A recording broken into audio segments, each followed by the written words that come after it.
Good morning, everybody. It is Data Day, my favorite day of the week. I know everybody is anticipated for it. We want to welcome you to Sales Chatter, the logistics podcast, where we aim to help 10,000 reps hit a million GP. I'm your co-host, Ryan Mohammed. With me is my main man, the bodacious cowboy, president and CEO of RGTX Logistics Solutions, Jeff Dickinson. How's it going this morning, my man? Great. I can't believe it's hump day already. I mean, this week has flown by. I say it every day, and I guess it's because we're so busy that time is just not there. So with that said, let's get into my favorite day of the week, Data Day. Let's do it. Welcome to the HPLS podcast. Live, relevant, and high performance information, conversations, and education weekly.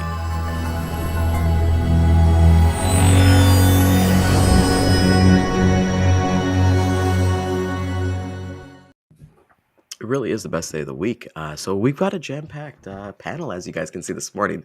So first and foremost, I want to say, Dean, good morning to you, my friend.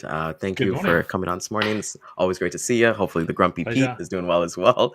And we've got my man, Mike Langstaff. Welcome to the show, brother. How you doing this morning? Welcome. Thank you. Good morning, guys. How are you? Awesome, Good, Things are good. Like Jeff mentioned earlier, hump day. Okay, there we go. So we're all ready for it. Mike, give the audience a little introduction, a little promo for yourself about yourself. Promo. Well, let's see. I've been in the transportation industry I'm really aging myself now. I started when I was 10. 36 years I've been in the industry, so that only makes me 46. Is that right?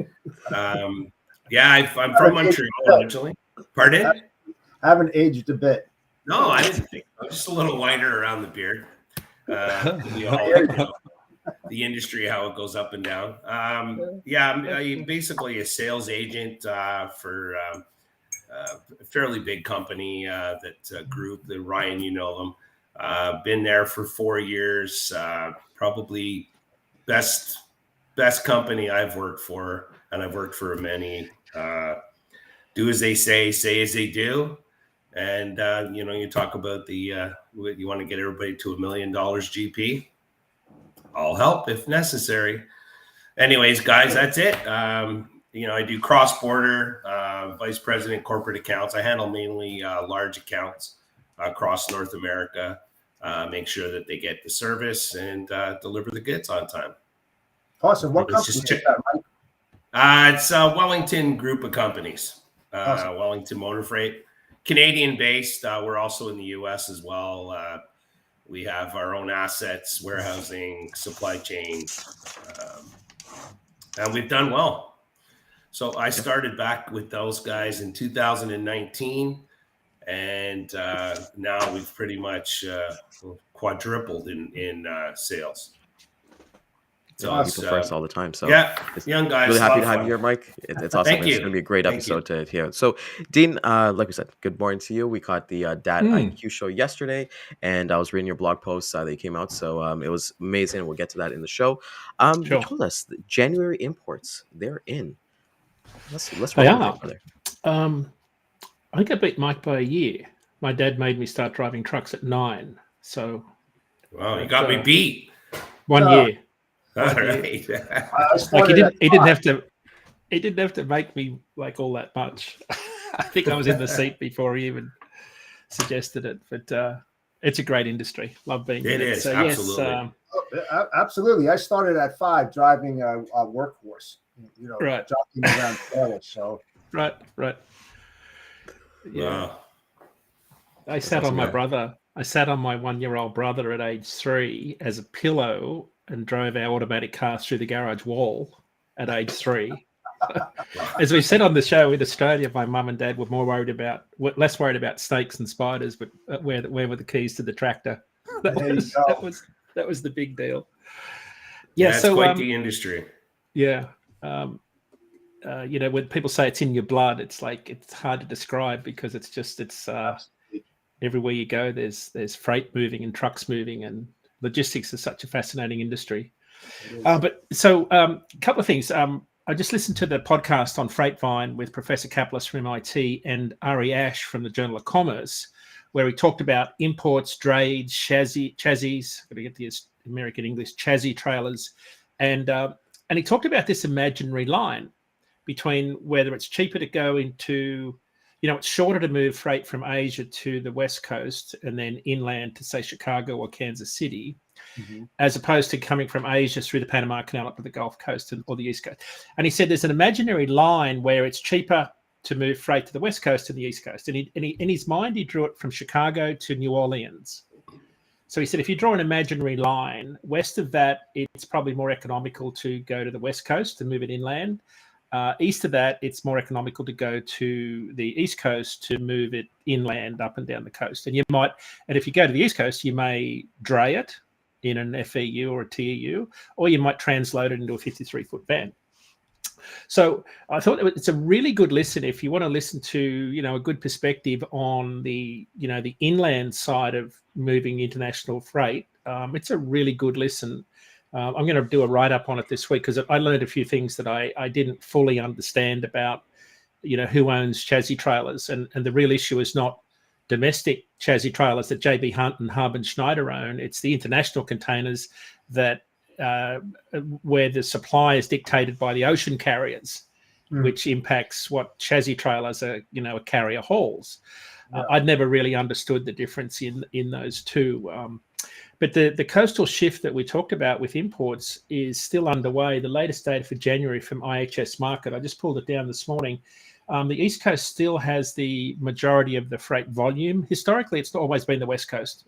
And but the numbers are reversed. So the total number of containers coming in January, 47% share to East Coast, 41% share to the West Coast. East Coast numbers everybody's volumes are down, right? So volumes have dropped about 25% since August. There's been a precipitous fall in import volumes since August. The rate of decline of imports out of Southern Asia to the East Coast is falling lower. But if I give you some year-over-year numbers to give you a sense of the shift in freight from the West Coast to the East Coast volumes are down 11% year-over-year. West Coast volumes are down double that at 24% year-over-year. Wow. So, volumes are dropping. And, of course, on the West Coast, we've still got the ILWU agreement that is still not in place. Shippers are now, as we talked last week, into that process where they're routing their imports from Asia to the US for the spring and summer, and then we get into the retail season. Of course, they're looking at routings to avoid congestion and delays. The delays could possibly be on the West Coast where that agreement is still to be ratified, even though they're talking about getting back to negotiating. So I think that could. Gene Soroka, the head of the Port of Los Angeles, said last week, "Don't bet against LA," was the headline. And I thought, wow, you guys have lost so much volume because of that congestion, which largely wasn't your doing, right? But then on top of that, there was the lack of negotiation between the unions. And I think that spooked a lot of shippers. So we've seen this shift in freight to the East Coast. Gulf Coast volumes were up 21% last month, only down 10% year over year. So, and we've always talked about this show about that shift. Volumes out of Houston up 28% month over month. Wow. So that's probably one. If I look at all the top ports, Houston is like one of the stars, still one of the stars. Baltimore was the other one that really jumped out at me. Most of the other ports are down, right, in terms of month over month changes, but volumes are still coming into Houston. Volumes are up 27%. Baltimore was the real bolter there. Volumes are up, and again, it's just outside the top 10. Volumes are up 26% month over month. But there was a massive increase in products called plasticizers and vinyl, alcohol, and PVC resins. So those two things were almost non-existent in the data a year ago, but they have overwhelmed the import, commodity makeup just recently. So I don't know whether they're ISO tankers or what I haven't got to the bottom of that, but that's sort of what it looks like right now. Total volumes, if you look at the entire US market, volumes were up 5% in January. So that's important to remember. After dropping 25% since August, they were up in December, up from December to January, but nationally still down about 17% year over year. And of course, we're coming off some fairly aggressive comps, right, where we're comparing to January last year, which was when we had 109 vessels at port at anchor trying to get unloaded. That was peak congestion. Yeah. But the number that we're still seeing about 2 million 20-foot equivalent units coming into the country. And as we've discussed on the show, 2 million is about that threshold where the supply chain works pretty smoothly. And we can quote the head of Georgia Ports, where he said that anything over that consistently we get into trouble. We're just coming out of a period of 28 months of being in excess of 2 million TEU a month. I think it got to about 2.6 million TEU a month April, May last year or thereabouts. So we're kind of returning back to 2019 levels. So things are calming down a bit on the ocean front, but this is the quiet time because of Chinese New Year. So I expect February will be down. So I think we'll see that come down, and then volumes will start to pick up again. So that's where we're at on the import front. On the commodity level, just to wrap up quickly, furniture is still the number one commodity that we bring into the country, followed by plastic products, toys. But I looked across the board at the top 20 commodities. Every commodity was down. So furniture imports, because of the pandemic, we were building decks and buying, office computers and chairs and things. So we were doing a lot of things with, remodeling and repairing homes. Volumes of furniture are down 31% year over year. Toys are down 36%. Women's clothing down 19%, sheets and towels down 23%. There's a lot of retail products that we've been buying through e-commerce are down. The only two products that were positive in the top 20 were auto parts, up 4%, and a really strange one, bags and bags. I don't know what bags mean, up 1%. So, but for the most part, all of those things that we've been buying during the pandemic, all of those volumes are starting to fall off in line with overall volumes decreasing. There is still a shift in imports from Southeast Asia. So if you think about Southeast Asia, Vietnam, there is a shift away from Northeast Asia, which is, of course, China.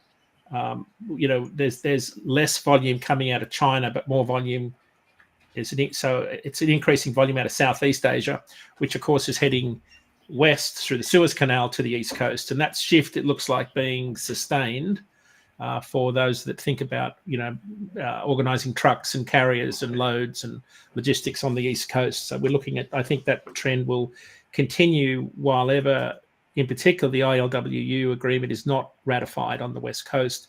That will still cause shippers, I think, to reroute their freight to ports not called Los Angeles and Long Beach. Unfortunately for those guys, I think it's going to be a tough year for the West Coast port carriers. So and that, of course, that data comes from IHS Market, and that's sort of the 2023 summary for imports. We've got exports coming out next month too, so we'll have 2022 export data available in the coming weeks.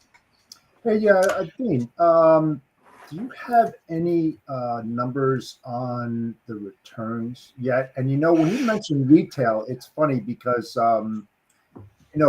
we get a lot of flyers at the house, and they're showing like Talbots for one, 70% off. Do you feel, and I think, based upon the inventory levels, that there's not enough room to pull in extra inventory? So why bring that inventory in when they have to get rid of the inventory they have on hand? And that's why you're seeing all these high increases in discounts, 70%, 60%, to try to move that. What are your thoughts on that?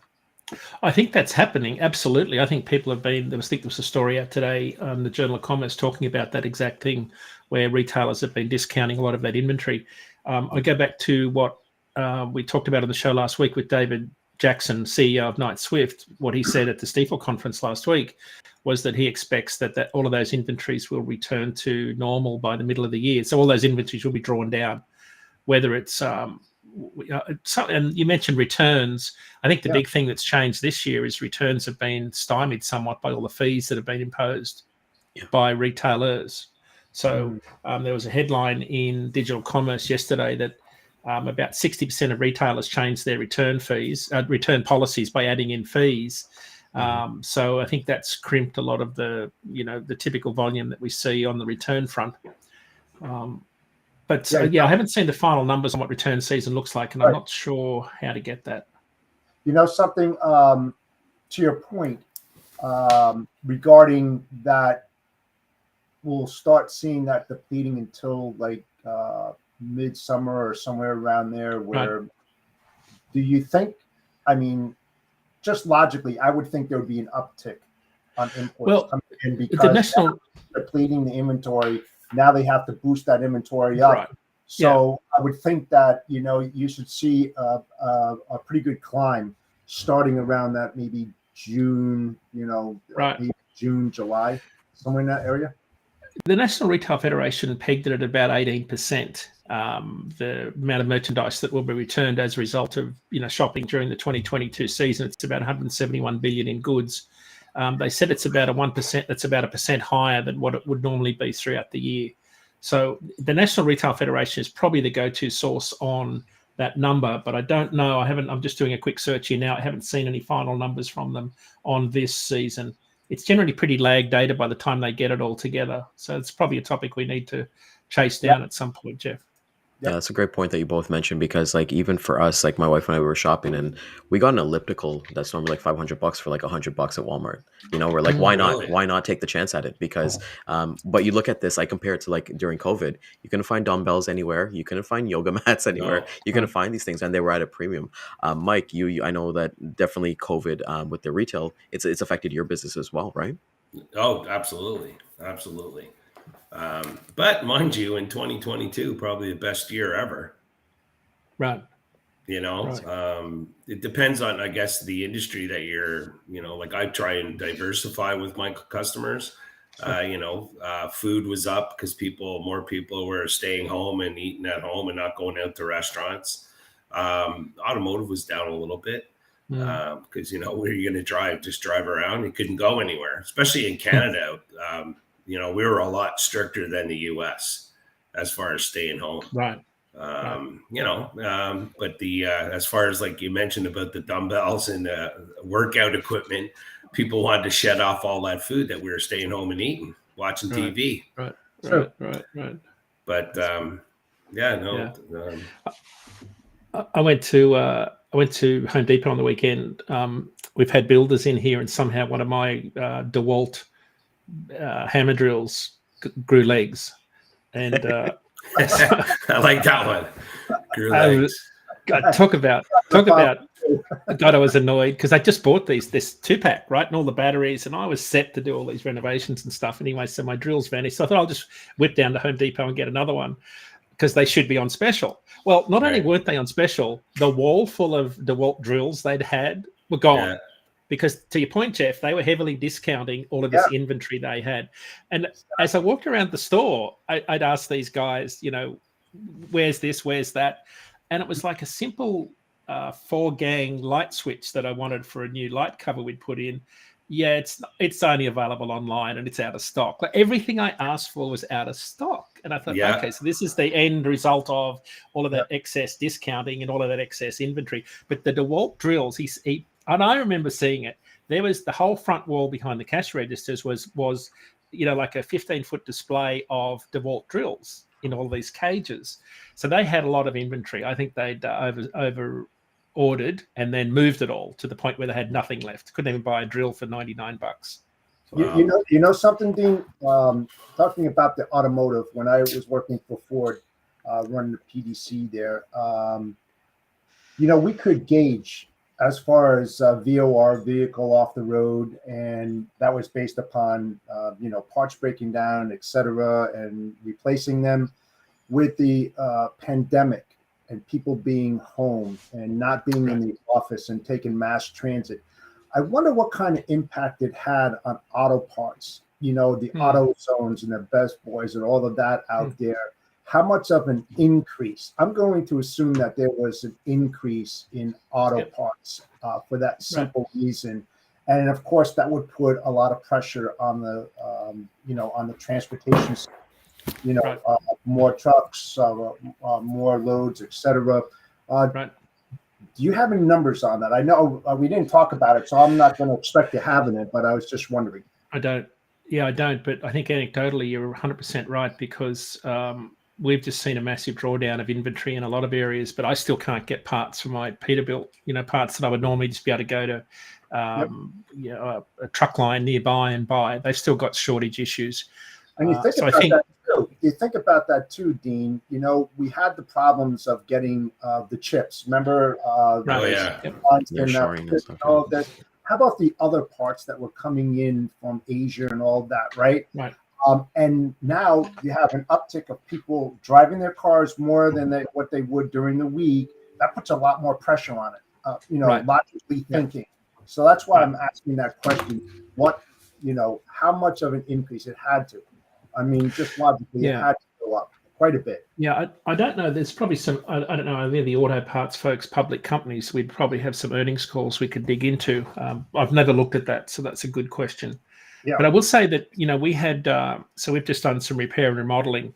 And remember on our show last week, we talked about our guest we had, Dustin Jalbert from Fast Markets. He said that 30 to 40% of, lumber demand was repair and remodeling in homes. Well, we've just gone through a renovation here in this house we've bought. And so 9 months ago, we ordered windows. And we had the windows installed just before Christmas. Fly screens turned up last week, and we're still waiting on another fly screen that may come in the next week or so. So there's still shortages of, and the input components is the mesh that they're having trouble getting. On our kitchen side, same thing with the kitchen. We still are waiting on. We must have had 4 or 5 different, sequential deliveries of different, panels, doors. The doors turn up without the router hole drilled for the hinge, little things like that. And we talked we talked to the designer and said, well, what's up with that? That's pretty basic stuff. They can't get staff. So this is still going on, where there is a staffing shortage. There are still componentry shortages that's still impacting the supply chain. But I think, anecdotally, it's just getting easier. Like it's smoothing out, but it's still persisting. And that's why this show is so important, because as you know, I always look in logistics about the what if scenarios, and what I just said about the auto parts being out there. It's about ramping up and thinking about the what ifs and how are you going to respond to this if you know that the data is there and it's going to come down. How do you ramp up and prepare yourself for the extra capacity?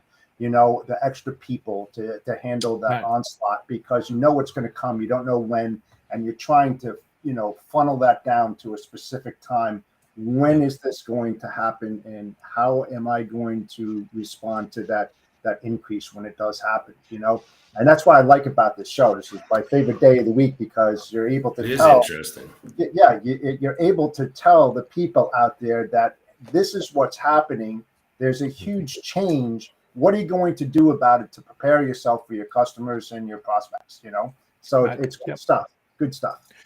We just had a data point out today too, which is probably worth covering on that point, Jeff. If you think about truckload demand, the data point that I follow probably the most closely is the Michigan State University Truckload Ton Mile Index, based on 41 freight producing commodities. Professor Jason Miller is the go-to guy to follow on LinkedIn if you're not already. But he was on our show a few months ago, and he said that he expects December volumes to be flat to down. They were down just under 1% month over month in December, down 2% from the March 2022 peak, again, which makes sense. And even, I thought this is the most important data point, December volumes in 2022 were even with December 2021 volumes. So they were flat year over year, which I think is, there's still consistent truckload volumes in the market, but he's becoming less optimistic, I think would be the right term, about what 2023 looks like, basically because of the industrial economy. He said his closing point in his LinkedIn post today was a lot of the fortunes of the trucking industry will hinge upon housing starts, which are out tomorrow for January's housing starts and permits. A lot of our freight volume for dry vans and flatbeds, of course, are tied to housing, mostly single family housing. But that's why I mentioned imports of furniture at 13% of all containers. It's double the next nearest commodity we import. So furniture imports are by far the biggest thing that come into this country So when you think about imports are down 25%, furniture imports are down like 30% year over year. And that's putting a big drag on truckload volumes, because those import containers come in. You'll have a 40-foot container full of washing machines. It goes into a warehouse, and then it'll go out on trucks all over the country. So it's not just the building of houses; it's the fitting out of houses that will impact. So tomorrow's numbers we'll talk about on the show next week. Tomorrow's single-family housing starts numbers will be really, really important. Last month there was a slight pause in the decrease. That's a nice way to sugarcoat this, but there was some more optimism by builders in the market that things may be turning around as interest rates ease. So we'll know more tomorrow on that. But that's a data point we need to watch when we think about capacity, truckload demand. Capacity is still leaving the industry, but I will note with a little bit of optimism that we were losing. If you think about the net adds and subtractions of truckload carriers in the interstate sector, we started losing carriers at about the rate of 2,000 carriers a month in October and November, flatlined in December. So far this month, we've only lost 800. So it's turning back towards break even, because you've always got carriers coming and going in the industry. Contract rates are still high. I think it's very attractive for people still to buy a truck and go and lease on to a large carrier. So, the rates are still attractive. Obviously, they get a fairly heavy fuel discount on those buying programs with the large fleet. Spot rates are still, they're bottoming out, but they're not terribly low, like compared to prior years. So there's still some value there for carriers. So it looks like we're at the bottom of that market, but we're still, this is a really pivotal time for us all in terms of understanding where this market cycle bottoms. Our forecasts have spot rates bottoming out. Contract rates will still follow down for a little while.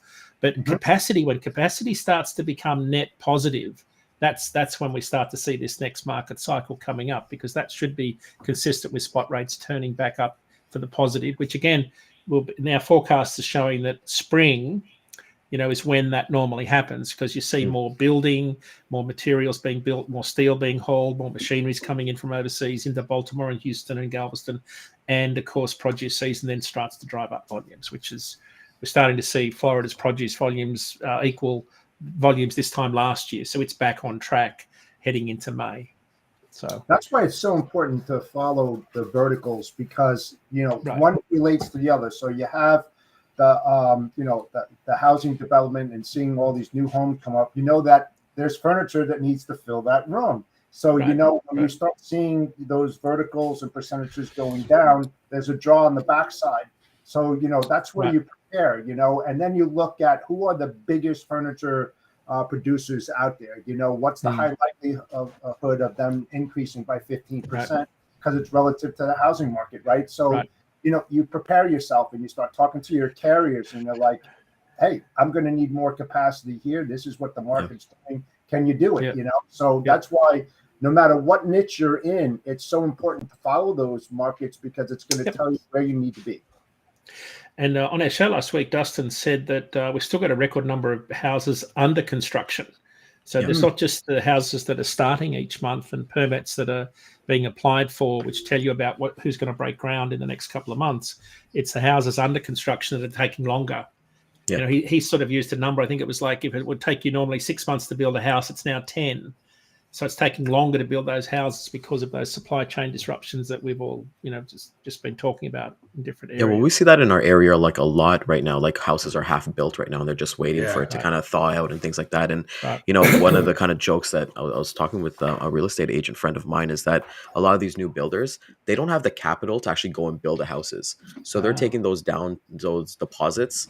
They're asking for maybe like 15, 20, like you got to pay like, I think like 200 grand within 90 days, just to not even just to have the shell of the house. And they're kind of looking at that, kind of building there. And I'm interested to kind of see, I actually want to get Mike's opinion on it as well, because I know his wife is actually in the real estate game as well, and understanding like what's going on. Mike just recently moved into a home as well, and we had the boom. I think right now it's kind of plateauing a little bit, but it's going to start booming again as we start increasing the population.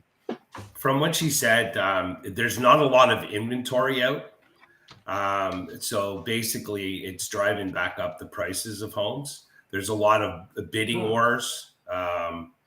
But it's funny with the interest rates being so high. it's actually starting to move the scale upward again.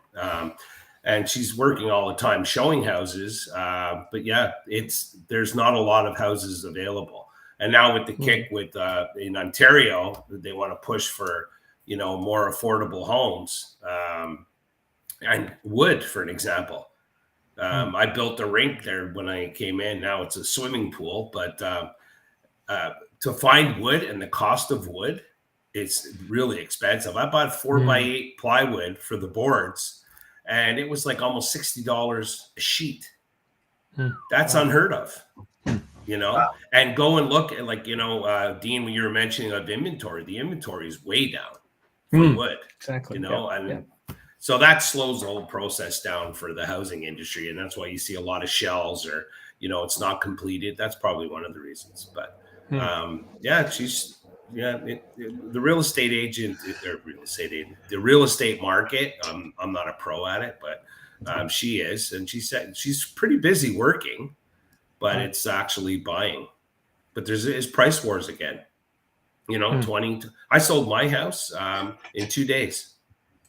2 days. Awesome.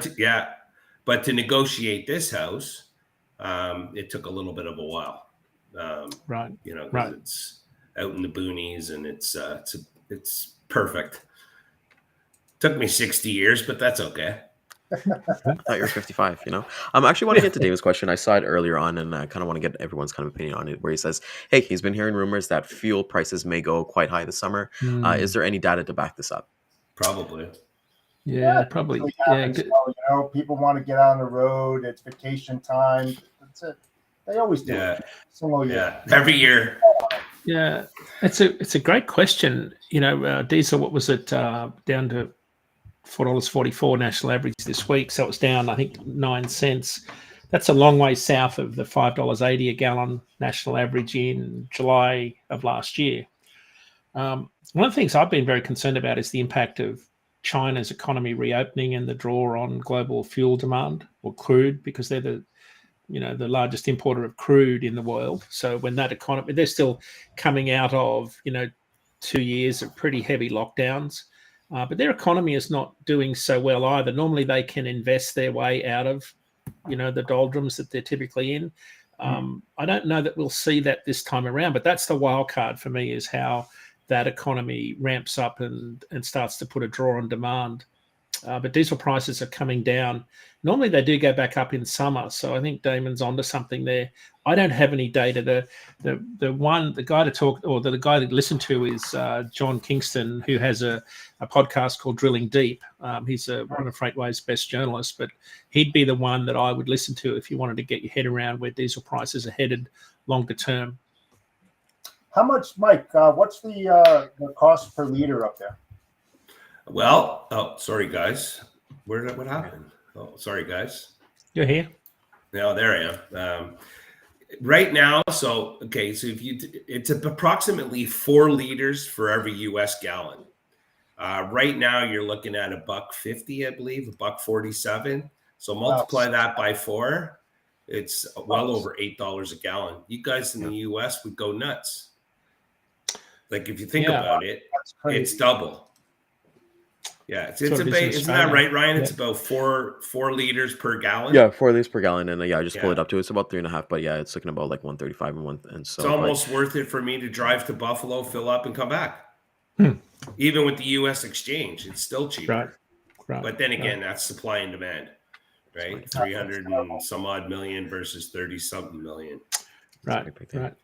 Dean, our whole country's going to work on batteries soon. We hope so. We're still waiting. Dean, you made a blog post yesterday, and the conversation I kind of want to have with you is in terms of roadworks. Can you explain to everybody in the audience in terms of how much hours are lost for truck drivers just based off in congestion and sitting in traffic? Because I think that's such a big thing that we don't look at. Wow. Yeah, the blog post is one of the pictures. Figure 1 in my blog post is a picture I took in roadworks coming out of Atlanta recently. On 995 North, I left at like 2 p.m. I thought, this will be good. I'll be ahead of traffic. I'll get out of Atlanta.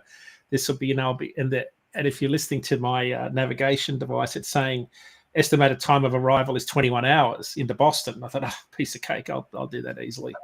I'll be there at 6 a.m. or something in the morning. Anyway, so I hit, we're tearing along, and there's just trucks, flying everywhere, northbound and southbound. And then we hit roadworks where they're widening the I-85 from 2 lanes to 4. It added 2 hours to just getting out of Georgia alone. Wow. And what struck me was that if you look at the picture in my blog post, it's just nothing but trucks. And this went on for hours. So the congestion, because traffic has memory, right? So this bank up here would have worked its way back like a ripple all the way back into Atlanta over the course of the afternoon and evening. But this added, it was midday before I got home the next day. So it added a substantial amount of time because it threw me out of sequence in terms of where I needed to be at different waypoints along the way. So what struck me, though, was that these guys were creeping along, it was over 5 miles an hour. So that meant that their on duty was triggered, right? So if you can stay under 5 miles an hour, it stays off duty on your ELD device. So they were racking up hours. And what struck me was, how much is this really impacting productivity? And then I thought, if we didn't have roadworks, we'd have probably worse rates because we'd have more trucks moving at a higher velocity through the freight network. So there's good and bad with that. But the data from INRIX is a global traffic telematics company, and says that the typical driver in this country loses about 51 hours in congestion, which is, a staggering amount of time. Some of the worst cities in the world. So I think 3 of the top 5 worst cities in the world are in the US. London is obviously the worst. New York What's City, that? New York City, number 1. Yeah, so Chicago. Toronto for sure. Chicago's 155, Paris 138, Boston 134, New York's 117 hours in lost time. So these are, that's what do you got, 168 hours in a week. So there's London, you almost lose a week in terms of commute time. No surprise. Wow, that's because crazy. I think we talked about this on SiriusXM last week, and I think the common link here is that a lot of these cities have grown, I'm going to say organically. They're not like where I'm from in Canberra in Australia, which was designed by an American architect with 100 years of growth in mind, where everything is symmetrical with rotaries and roads that radiate out. So 100 years worth of growth was planned back in the early 1900s. If you think about how Paris and Boston and Chicago have developed over time, they have a real cross section of interstate, roads and interstates, and it's hard to get around some of those cities where they haven't had necessarily the traffic growth in mind. So, a lot of hours. It's billions of dollars, Ryan, as the ATRI report will show you. But some of those corridors that are still, the worst corridor is not far from where Jeff and I are. In fact, in between Jeff and I is the worst traffic corridor for truckload carriers, and it's the I-95 through Stamford, Connecticut. Oh, yeah. It took the number 1 and 3 spots, I-95 north and south. I think congestion on the return trip is still as high as 30 minutes in terms of what people lose, and 34 on the northbound. And of course, I-5 in Los Angeles was, right behind that. So it's a big deal for carriers. I think it's frustrating for truck drivers, though. But I think, as I said in my article, Ryan, this is the bitter pill we all have to swallow. Yeah, and you know something, Dean? It's just like there is a specific time that truckers need to get through those pain points in order to avoid it, and that really dictates, scheduling when the receiver can take you in. If you're stuck there and you're hitting that New York on I-95 around Fort Lee 4:30 to 6:30 in the afternoon, you're done. And forget about the LIE, right? Forget about the LIE, man. You don't want to be at that time. That's just absolutely. You might as well just park your truck in the fast lane, but you ain't going anywhere. And that's the problem with ELDs, right? You kind of can't just sort of sit traffic out anymore. You got to sit there and just do what you can. ATRI had ATRI's report came out last week. Rebecca Brewster was on SiriusXM just after me talking about their 2022 report on the traffic bottlenecks. Not much change there. I mean, Fort Lee around I-95 there in New Jersey, number 1 still, going across the George Washington Bridge. That's just the GW, the Frogs Net, the Whitestone, right. horrible stuff. Yeah. You know, it's funny. I've always said that the truck should have their own lanes. That would speed it up. Right. But that never happens, especially on the 401 going between Montreal and Toronto, which I do quite a bit. You know, there's 2 lanes, and then the trucks are side by side going 100 kilometers an hour or 55, and you know, you're frustrated because you want to pass them.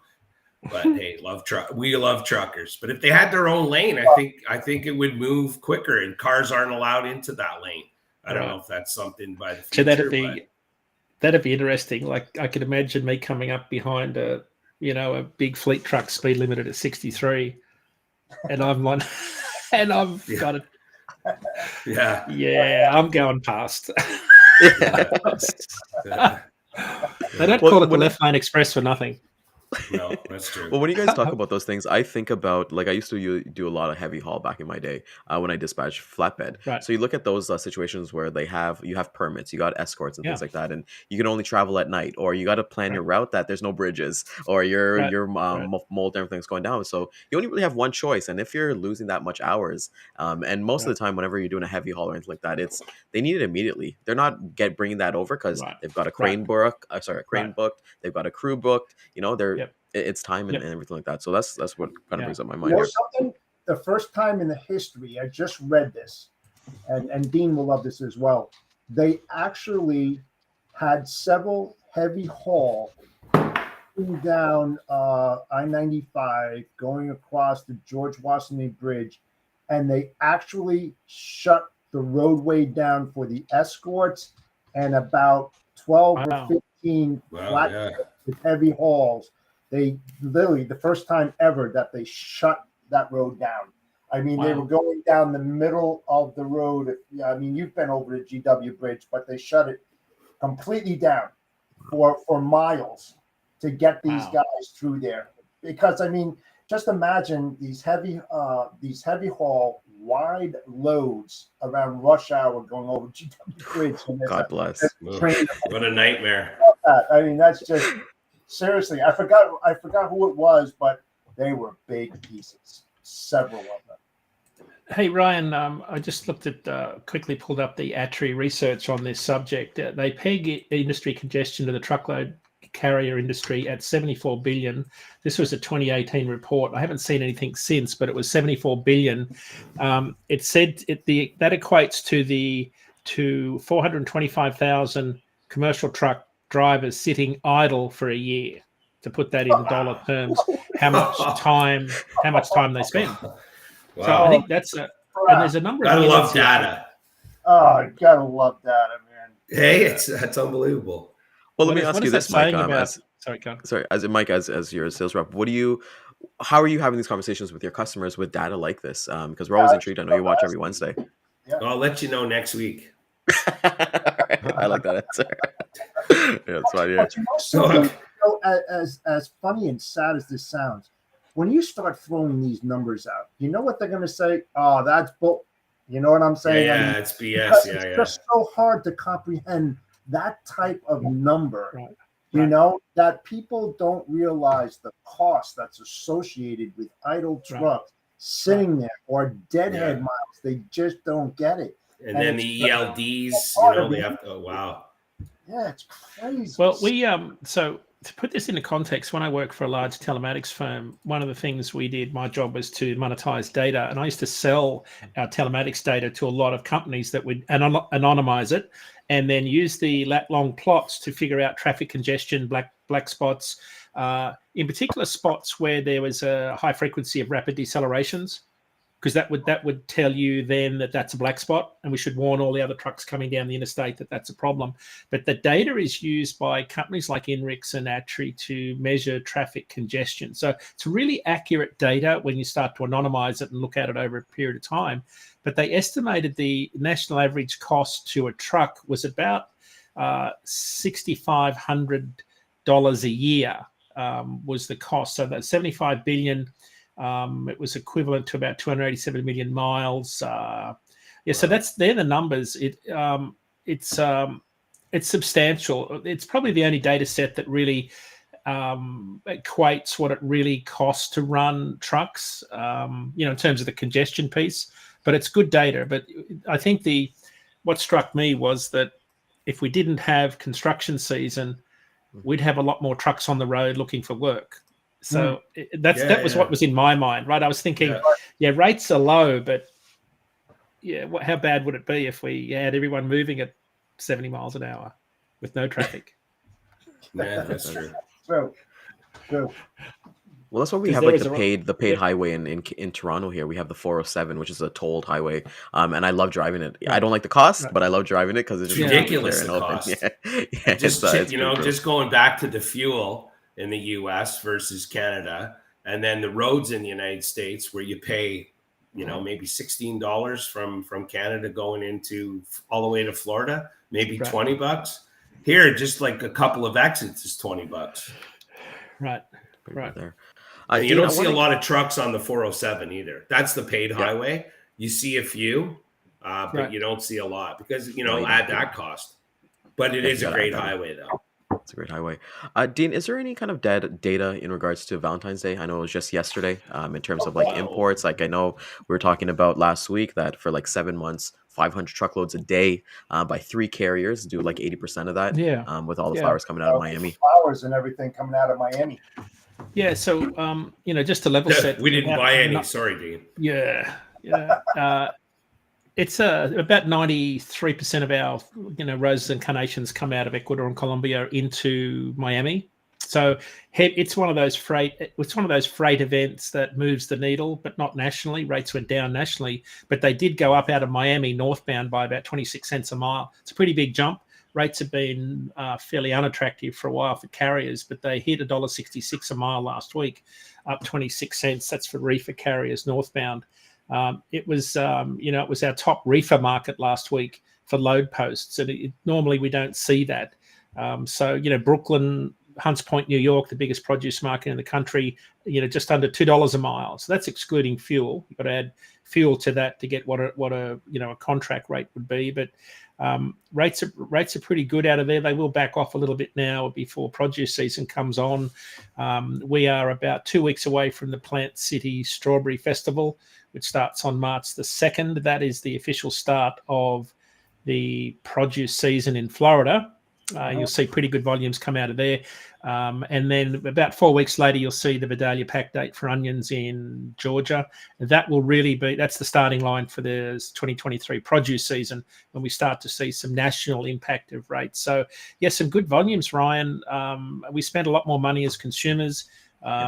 Truckload carriers benefited after a pretty lackluster period. But the important data point for people thinking about capacity is that Florida's weekly truckload volumes of produce, excluding flowers, are back on par with where they were this time last year after a very slow start because of Hurricane Ian. So, and of course, the other side of the country is we've had a lot more rain on the West Coast, which gives me a lot of optimism that growers will plant a lot more produce this year as opposed to fallowing hundreds of thousands of acres because of the drought. We could see a fairly good produce season out of the West Coast, which was lacking last year, and that could boost overall refrigerated carrier volumes this year. So that's a data point that I'm watching very carefully is the produce volumes out of the West Coast. I'd also like to find out more about the vertical farming and where that's going. Right. And there's been an impact in that to see how much growth that is. Yes. I don't have much data on that, Jeff. I think it's a reasonable assumption that that's going to be a growing market, right? You would have. I wonder whether it's like trailer fuel economy technology that kind of comes and goes with the price of diesel. It's sexy and we're all going to do it when diesel's high, but when diesel drops, it's like, get rid of that stuff off the trailer. Yeah. So I wonder whether that's, but I think there is a sustained push towards more, more green technologies, more environmentally friendly, more cost efficient technology. So vertical farming makes complete sense to me. I mean, that's why you see so many greenhouses in Amsterdam when you fly into Schiphol, because that's where they want to control the light year round as opposed to importing all the way in from Kenya.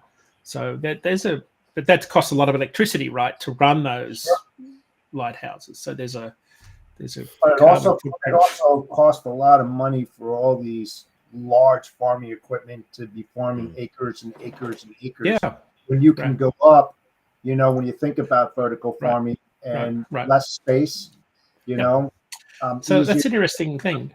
So that's where robotics come in, right? Yep. That's where you see a lot of those autonomous tractors. We had on our show a couple of weeks ago, someone was talking about, I can't remember who it was, but for every 100, if you've got 1 million square acres of million square feet of warehouse, table stakes are a $40 million robotic installation. That's just table stakes for warehouses these days. Because of the labor, as our guest said yesterday, one of the challenges they've got with all of these new warehouses that are going up is labor. So that's why they're looking to automation and technology to offset the shortage of labor by making these massive warehouses more automated. But 40 million per million square foot was an interesting number. I thought that's a lot of money to invest in robotics. Yeah, it's big. And I know I saw a clip at, was it Manifest, the one that was in Las Vegas?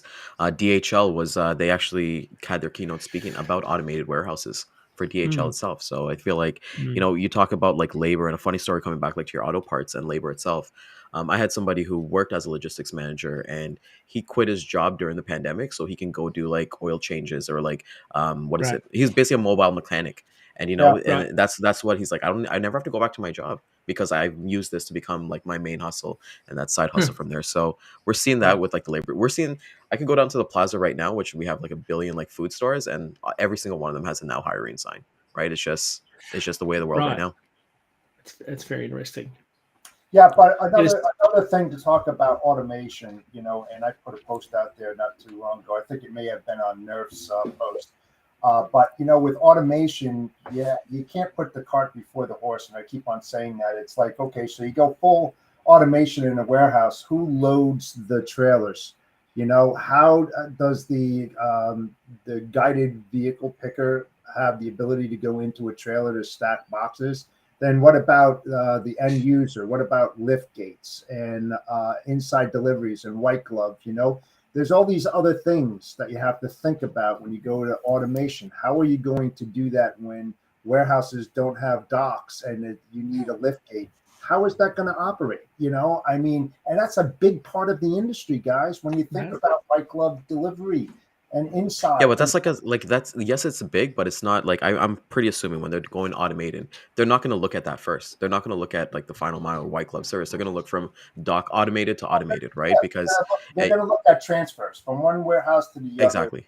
Well, didn't Pepsi? I think Pepsi was a company that has that. They have like the automated truck that does like the transfers within the facility itself. And I think it's the way we got to embrace it. We're looking at news that there's McDonald's right now that are fully automated, right? Like so many other things that it relates to, and what are they going to do about that if you're going to go full automation, AI? There's many different things, and I feel that we're far away from that. We're going in the right direction, but we're far from the full implementation of that.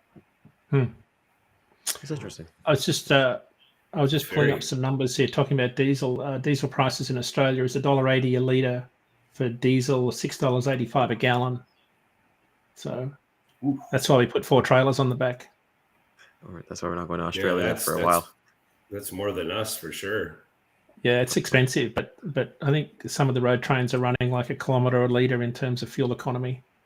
Well, when you can use intermodal, if your supply chain can support that, when you can drive 450 miles on a gallon of gas, I mean, that's what the thing, and you can fit 4 53 footers in a on a train. I mean, it's a no-brainer. You can afford the extra days of transit, So on the podcast with Freightvine, Arias was talking about the other reason. I'd not thought about this, but to your point about excess inventories, he said one of the reasons that intermodal is favoured and sending volume through the Panama Canal to the Gulf Coast is shippers are loving the extra time it takes to get their goods in before they have to find a warehouse. So it's another data point that I thought was really interesting.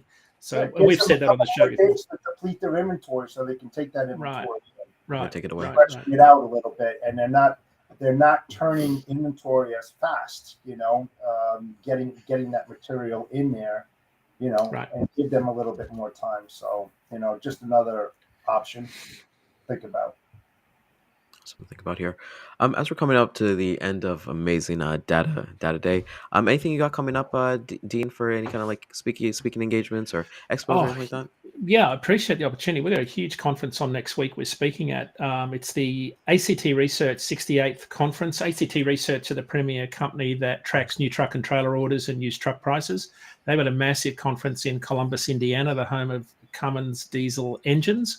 I'll be out there next week speaking. Our show next Tuesday is coming live from that location. One of the VPs from ACT Research, Tim DeNoyer, he's a really clever economist, and he'll be on our show next week talking about that. So, yeah, that's the big event coming up. I guess you guys have already got TIA's big event in April on your radar in Florida. They have their big conference coming up there. We'll be there in numbers, and of course, Mid America Truck Show is on at the end of March, where you'll see 4 seasons in a week. It'll rain, snow, sleet. There'll be everything going on in a week. I'll have my Peterbilt down there. Almost made it.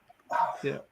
I'll be For the awesome. So for those who don't know, Dean is on Dat IQ Live. It goes every Tuesday at 10 a.m.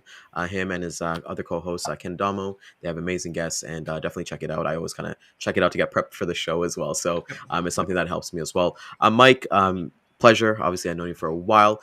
People, like as you kind of mentioned, anybody trying to get to 1 million GP, you're always willing. For anybody who doesn't know, I reach out to Mike quite a bit, and he's been somewhat of a mentor to me. So, Mike, how can people get a hold of you if they just want to talk shop or get a little bit of experience? Yeah, they can get a hold of me at Wellington Motor Freight. They want to just go to, it's M Langstaff at wellingtonmotorfreight.com, or you can go to Ryan and he'll give it to you. Awesome. Or just hit him up on LinkedIn. So Yeah. with that being said, I want to thank everybody for coming out this morning. Thank the audience. It's a great day to basically use data to tell your story to your customers, prospects, even your carriers as well.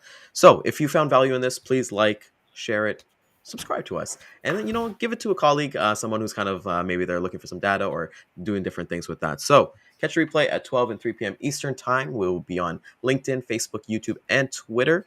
And then, Jeff, take us out, brother. Yeah, thanks, Mike and Dean. Once again, it was a great show today. Appreciate your insights, Dean, as always. Can't wait until Very next interesting. Thursday for another episode of Data Day. And with that said, everybody have a great day. Bodacious Cowboy out. Okay.